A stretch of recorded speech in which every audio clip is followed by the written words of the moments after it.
Okay, what's up guys, and welcome to the commentary.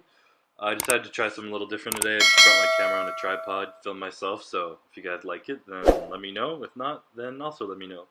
But it was leg day, well, quad day, I guess. I've been splitting up my quads and hamstrings lately, just so I can train them a little more frequently, and I've found it give me a little bit less knee pain. So I start with really light knee leg extensions, as you see here, nothing crazy, and I try and push my butt really far forward on the seat and lean back. And I don't really even do it as a working set, just kind of get blood going, warm up my knees and whatnot. Just a good beginning movement. And then moved on, and today I started with the leg press. And on the leg press, especially on quad day, I try and keep my feet a little bit lower and close together. And every single rep I'm pushing through, I'm trying to drive my knees out, but still keeping them in line with my toes. So you just want to keep constant pressure on the quads and just keep driving all the way through. You don't need to lock it down too far. You want to make sure that your butt doesn't lift off the seat when you do it, because a lot of people come down past the range of motion, their butt's lifting off and puts a lot of pressure on your spine. And this was my last set, so I did a rest pause. As you can see, I did about 10 reps, I don't know, and then when I started to feel a lactic acid buildup, I just stopped, let it rest for 15 seconds, and then banged out a few more reps. I do that sometimes on my last sets just to fire out some more reps.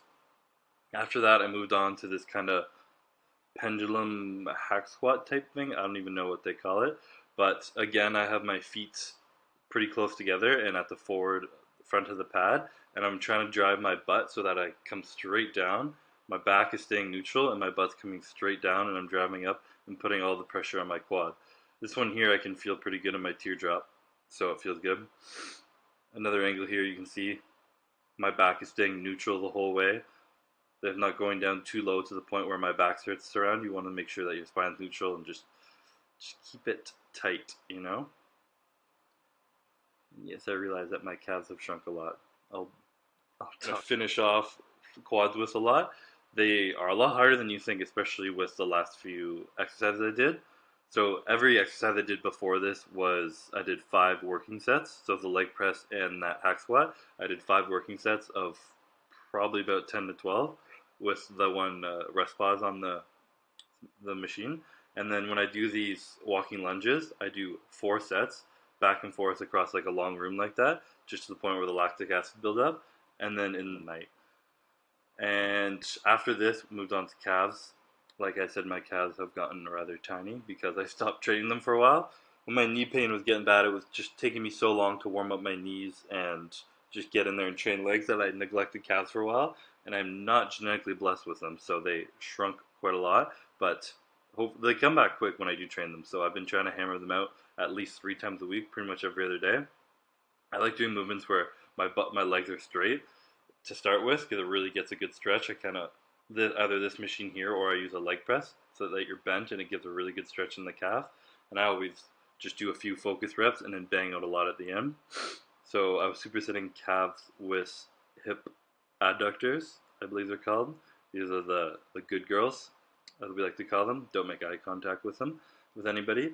But this is something I've just added in kind of in the last year, and I heard it was a good thing for people with knee pains. It can cause a lot. It can help with your stability a lot in your squatting and all your movements. So and then last exercise I finished off here with the seated calf raise.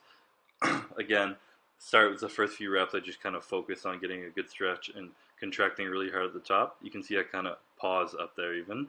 And then I kind of drop set it. I just stepped off the machine and did one leg at a time, just standing on the ground, just to fire some more blood in there. So the last few exercises, again, I did 4 sets on the standing calf raise and 4 sets on the hip adductor, and again 4 sets for this drop set I'm doing right here. So this is pretty much a typical quad day for me. I do quads and then I take a day off, do hamstring, take 2 days off, do quads again.